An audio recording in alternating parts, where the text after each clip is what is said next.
Bonjour à tous. Aujourd'hui, on fait une vidéo. En fait, c'est notre deuxième épisode de notre podcast Cœur à cœur connecté. Et aujourd'hui, on tenait, Eleni et moi, à vous partager quelque chose qui, en tout cas, moi personnellement, m'a beaucoup aidé. Et c'est un changement de perception. Où c'est comme si on change le contexte dans lequel le vide s'inscrit pour changer aussi notre relation en fait au vide. Parce que c'est ça, quand on voit le vide comme quelque chose comme un ennemi, on va dire, on va avoir tendance à vouloir l'attaquer ou à vouloir s'en débarrasser, on va dire. Alors que quand on voit le vide comme quelque chose de différent ou comme une porte qui s'ouvre vers la transformation, comme quelque chose de positif, et ben là on l'aborde différemment. On se on se comporte différemment aussi par rapport à ce vide-là. Donc voilà. Donc aujourd'hui, on parle de qu'est-ce que c'est le vide intérieur? Qu'est-ce que ça veut dire ou oui, qu'est-ce que c'est? On va dire ça comme ça. Bonjour Eleni. Bonjour Rita, bonjour à tout le monde. Et alors, qu'est-ce qu'on peut dire concernant les vides? Et là, je voulais bien qu'on concrétise que nous, on va parler plutôt des vides qui puissent être ressentis et dans une relation de dépendance affective. Parce que on ne doit pas mélanger le vide de la dépression, le vide d'autres pathologies. Et je suis contente de parler de ce vide parce que c'est quelque chose qui se présente souvent dans les cadres thérapeutiques avec les femmes et dans la dépendance affective. Elles me disent souvent, je ressens vide. Et la raison, c'est que souvent, elle a tout donné à l'autre personne. Elle a complètement oublié d'où elle vient, elle, c'est qu'elle, elle est elle-même pour répondre aux besoins de tous les autres qui puissent se sentir, de son compagnon, pour qu'il puisse se sentir aimé, rassuré, en sécurité. À un moment donné, à long terme, elle se sent vide. Hmm. Et ça peut être encore dans la relation, mais ce vide, on peut le ressentir beaucoup plus fort le moment d'une séparation. Hmm. Et là, c'est insupportable. Hmm. C'est très, très inconfortable. Alors, comme on avait dit dans le premier épisode, pour ne pas ressentir dans ce vide-là, on peut voilà, tout répondre, on peut se plier, on peut créer des relations telles qui vont nous éloigner complètement de nous. On va devenir le désir de l'autre. Et quand Hmm. l'autre il va partir pour autant, ou quand la relation elle nous nourrit pas comme on a besoin, nous, mais à ce moment, il y a clac comme de petites ouvertures vers ce vide. Mais toujours, on va le couvrir quand on est tout seul par des petites récompenses. Et ça peut être, on va faire du sport pour, à ce moment-là, aller faire une séance de sport vraiment très forte, etc. Comme ça, je vais me sentir, je vais oublier le vide. Après, je vais prendre la nourriture, je vais manger. Ah, ça va apaiser mon vide momentanément, tout ça. Apparemment, oui. Je vais fumer une cigarette. Hmm. Il y a toujours quelque chose qu'on va faire parce qu'on ne veut pas aller dans ce vide. Ce vide, ça va être inconfortable et Hmm. quelquefois angoissant. Hmm. Et comme j'aime beaucoup comme tu veux les ramener toi aujourd'hui, que regardons ce vide comme un signe, comme notre corps, notre psychisme, à ce moment-là, va taper la porte pour qu'il nous dise cette part, parce qu'on n'est pas dans ce vide entière, mais c'est une part de nous qui est vide, qui est assoiffée d'amour, etc., qui va nous frapper la porte et va dire, mais tu vas me voir, tu vas venir t'occuper de moi ou pas, au lieu de t'occuper de tous les autres. Et comme on est seul, on n'a pas de quoi s'occuper, voilà, notre part trouve là, sur le moment, l'occasion de venir frapper la porte. mm, Là, c'est difficile mm, parce que qu'est-ce qui se passe à ce moment-là, d'après moi et d'après les écoutes que j'ai, c'est que cette part va faire les signes de s'occuper, va donner les, les, les signaux, occupe-toi de moi, mm, viens vers toi-même à la fin.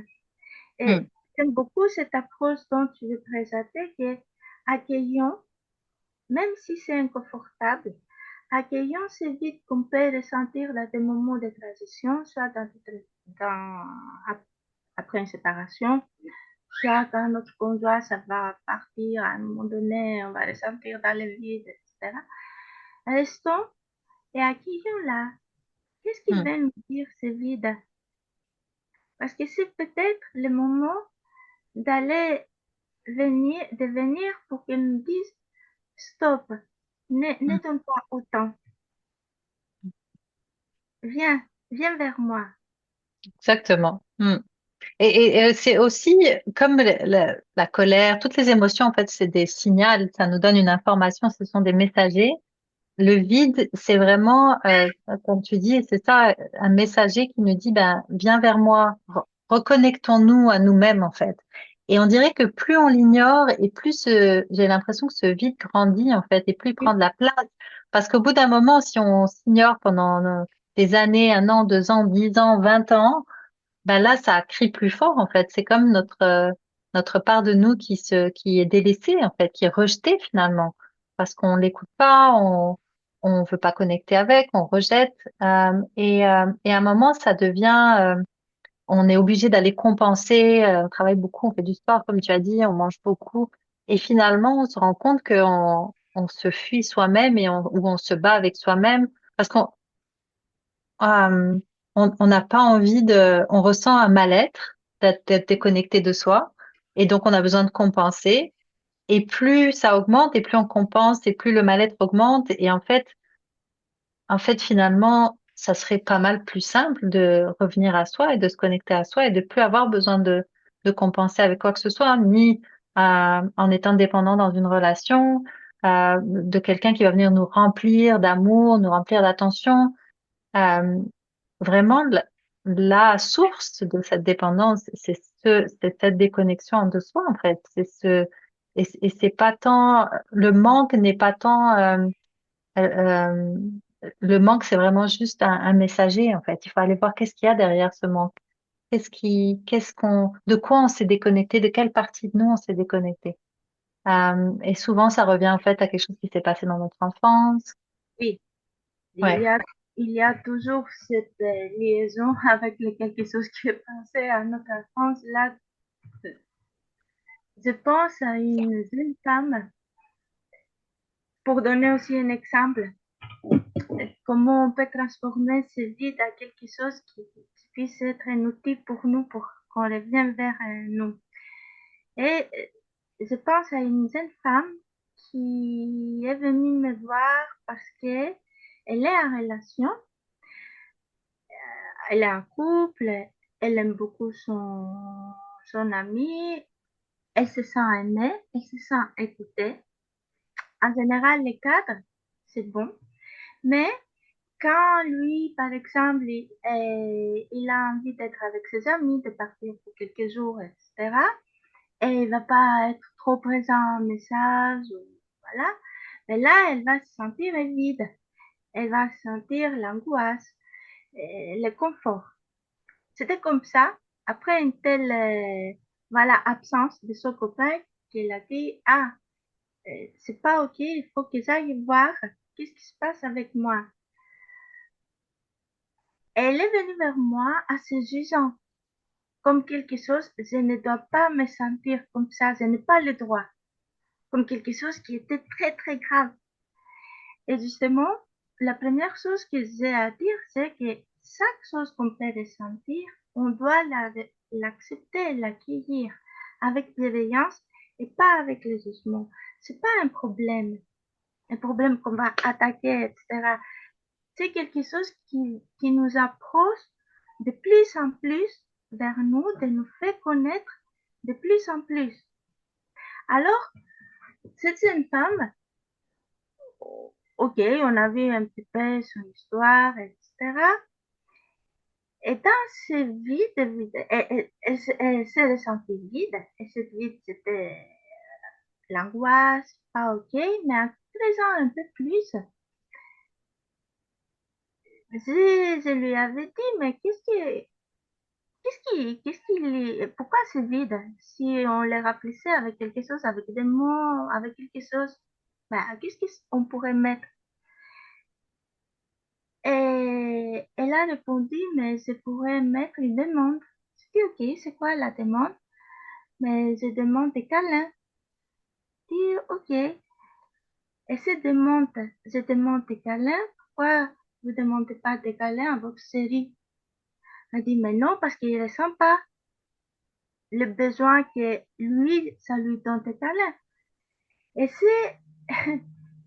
c'est ok d'accepter que nos besoins à nous, notre demande à nous, c'est pas le même que l'autre. Ça veut pas dire que l'autre ne ressent pas le besoin de me faire un câlin et je n'ai pas le droit de lui demander ça. Parce que on n'a pas les mêmes besoins. Nous sommes deux personnes avec des besoins différents. Alors, de demander à l'autre, j'ai besoin de câlin à ce moment-là, j'ai besoin de dans tes bras, c'est ok, c'est normal. Hmm. Alors, d'aller mettre dans ce vide ces mots, je te demande des câlins, c'est apaisant. La difficulté, c'était qu'elle était très, très gênée pour des raisons. Elle n'avait pas le droit de demander, parce que dans l'histoire d'avance, je ne vais pas entrer dans les détails, dans l'histoire d'avance, c'était inscrit comme ça. Et que, une fois que l'autre ne me donne pas, le premier était affectif. Une fois qu'ils n'ont pas donné, ils n'ont pas pu répondre à ce besoin de la petite fille, ben, c'est pas normal qu'ils aient ces demandes. Parce que pour avoir la réponse, il faut que l'autre vienne me donner la réponse sans même demander. Hmm. On va aller encore plus loin, c'est que je peux aller jusqu'au moment, je ne mérite pas tout ça. Hmm. C'est ma faute. Si l'autre ne ressent pas le besoin de ressentir l'envie de me faire des câlins, de me dire des mots, voilà, mais c'est ma faute. C'est Hmm. moi qui ne mérite pas, c'est moi qui ne suis pas à la hauteur, c'est moi qui ne suis pas assez belle, c'est moi qui ne suis pas la fille idéale pour mes parents. Alors tu vois, ça fait, c'est, c'est vide, c'est comme, on le sent comme un vide, mais il y a plein, plein d'histoires là-dedans. Hmm. Hmm. Alors, allons-y écouter les histoires, les scénarios. Hmm. Et déjà, c'est la première approche. Hmm. Et comme ça, quand on fait cet acte vers nous-mêmes, mais c'est le premier pas pour diminuer ce vide. Hmm. C'est vrai qu'on a tendance, quand on en ressent ce vide, à aller vers l'extérieur. Une Oui, façon à l'extérieur de remplir, en fait, ou de nous engourdir, ou d'éviter d'être connecté à ce vide parce que c'est inconfortable, c'est vraiment, ça fait mal, en fait. Des fois, c'est souffrant, en fait, c'est ça. oui. Ah oui. Euh, Et en plus, excuse-moi, on est ressenti le moment où ça commençait à créer ce vide, on était dans l'impuissance complète. hmm. On n'est pas adulte. C'est quelque Hmm. chose de casse qu'on l'amène, hein. Alors, Exactement. cette puissance esprit complète à ce moment-là, ah, on croit qu'on est puissant toujours. Hmm. C'est ça. Alors, on Et n'est donc, pas. Il faut noter qu'on n'est pas puissant là. hmm. Les adultes, on peut, on peut répondre à nos besoins. C'est ça. Donc, au lieu d'aller vers l'extérieur, justement, pour être rempli comme on est quand on est enfant, parce qu'on attend que nos parents, justement, prennent soin de nous et tout ça, ben, quand on ressent ce manque, d'aller plutôt vers l'intérieur, d'aller vraiment de se retourner à l'intérieur. OK, qu'est-ce qui se passe en moi? Qu'est-ce que je ressens? C'est inconfortable. OK, c'est inconfortable. C'est un signal. Mon corps me donne un signal. Comme quand on a mal, des fois, on a une douleur. C'est un signal du corps qu'il y a quelque chose qui se passe, en fait et qu'il faut regarder. C'est pas d'aller chercher à l'extérieur quelque chose pour nous remplir parce que ça c'est toujours temporaire et ça devient après c'est ça ça devient une addiction en fait. On a besoin de l'autre pour nous remplir, on a besoin de l'autre pour ressentir l'amour. Si l'autre est pas là, on se sent pas aimé ou on se sent pas supporté, on se sent pas protégé. La nourriture parce qu'on n'a pas de plaisir si on n'a pas la nourriture. Donc, ça crée vraiment beaucoup de dépendance, beaucoup d'attachement à tout ce qui est extérieur, alors que de retourner vers soi, de se retourner vers soi, eh bien, ça nous permet d'être autonome, en fait. On n'a pas besoin de l'extérieur pour venir nous faire sentir bien, en fait. On est avec soi et c'est un travail. C'est un travail où où on se connecte à soi et on se connecte à soi et on se connecte à soi et on établit cette confiance où au lieu d'aller chercher à l'extérieur, de faire plaisir aux autres, de se trahir, de se rejeter, ben en fait, on fait le contraire, on se choisit, on prend soin de nous. C'est comme si on établit cette relation avec soi parce que c'est ça qui est important, c'est notre relation à nous-mêmes finalement. Oui. Euh, et qu'on évite aussi d'aller trouver des relations toxiques pour justement guérir ces parties-là de nous, de faire ce chemin-là avec soi. C'est pas le plus agréable, je dirais, que de que de le faire à l'extérieur, c'est ça. Ou la souffrance, tout ça, comment les relations nous apportent en fait énormément de souffrance quand l'autre devient un objet finalement pour nous servir ou nous remplir ou remplir nos besoins parce que nous, on n'est pas capable de le faire pour nous-mêmes. Donc, et il y a beaucoup de souffrance là-dedans, dans ce que je vois avec mes clients, dans ce que moi aussi j'ai vécu. Euh, donc, c'est ça. Donc, vraiment, juste changer le contexte, comment on ressent ce vide, au lieu de voir ça comme quelque chose de négatif, comme un ennemi à, à éliminer. Voyons ça vraiment comme un signal, comme de l'amour, comme notre corps nous aime tellement qu'il nous donne un signal qui nous dit, hey, je suis là, viens vers moi, reconnecte-toi à toi-même, deviens qui tu es vraiment au lieu d'être dans les choses qui sont pas très saines en fait, dans tout ce qui est travailler trop, comme tu disais au début, manger trop, manger pas assez, aller chercher Mhm. euh, des choses des relations extérieures et après on est dans le contrôle finalement. On est dans la contrôle, on est dans la manipulation. L'autre doit répondre à nos besoins et quand il répond pas, on punit ou on se punit soi-même. Donc ça devient vraiment ça crée énormément de choses toxiques, alors que les choses pourraient être pas mal plus simples. Donc, on dit ça tout en ayant conscience, parce qu'on l'a vécu nous-mêmes, que ce vide-là, il est vraiment inconfortable. C'est pas confortable. C'est ça. Sinon, oui, euh, on serait, ouais, Moi, je on vais ajouter aussi que quand on parle de la dépendance affective, et parce qu'on parle beaucoup, voilà, et on va résoudre la dépendance affective, toutes ces souffrances de dépendance affective, mais la dépendance affective, c'est un mécanisme qu'on a mis en fonction pour pouvoir survivre, pour se c'est ça. sentir mieux.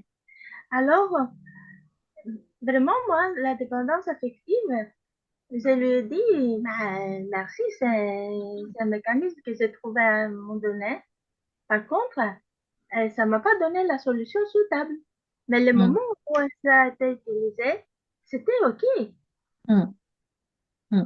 Juste, C'était, c'était plus que OK, ça en fait, doit ça a permis de survivre à une situation très, difficile, ouais, impossible à gérer. Donc c'est ce qui nous a permis de, ouais, d'être en vie, ouais, ça veut pas dire qu'on devient, euh, individualiste en disant que je n'ai pas besoin de l'autre.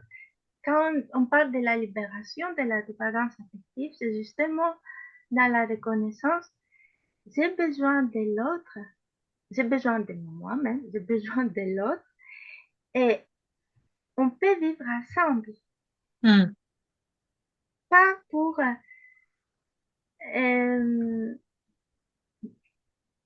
pas pour m'apaiser comme un médicament à mes souffrances, hmm, mais juste pour pouvoir, même si je souffre, je dis à l'autre, je peux exprimer à l'autre, tu sais, je ressens comme ça, c'est pas ta faute, c'est pas toi que tu vas me guérir, me remplir dans ma vie. Déjà, si on parle comme ça dans notre relation, c'est sincère, c'est transparent, c'est honnête, et on est toujours à nous. hmm. Et Alors, j'ai je veux l'impression, dire qu'on ouais. a besoin toujours, on a besoin de l'amour de l'autre, on a besoin de... Oui, j'ai l'impression quand on dit, quand on utilise le mot besoin, ça fait que si on l'a pas, ben, il nous manque quelque chose. Alors que quand on dit oui, j'aime être avec l'autre, j'aime aimer, j'aime être aimé, mais j'ai pas besoin. En fait, en tant qu'adulte, on sait tous qu'on a besoin de personne. En fait, on survivrait sans personne. C'est sûr qu'on aime être avec les autres. Donc, moi, je préfère utiliser parce que des fois, quand on a l'impression qu'on a besoin, qu'on peut pas survivre sans ça, tu vois, que si on n'a pas ça, on va mourir, ben là, Ça ça dépend, crée des ça nous choses. amène à des niveaux archaïques. Le bébé, il a besoin. L'ad- Exactement. L'adulte, plutôt, il a le désir. C'est C'est ça. déjà dans l'élaboration psychique, c'est différent, le besoin et le désir. C'est ça. Parce que dans le besoin, on est attaché, on manipule, on veut contrôler, surtout quand on est adulte. Mais quand on est dans le désir, ben en fait, moi, je suis pas avec toi parce que j'ai besoin de toi. Si tu es pas là, je vais mourir.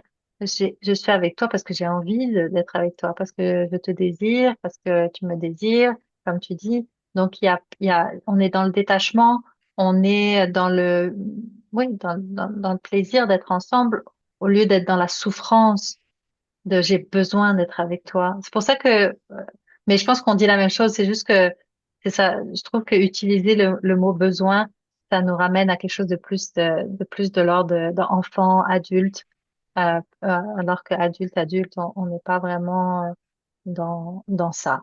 On n'est plus dans ça, en fait. On a besoin de personne pour survivre. Voilà.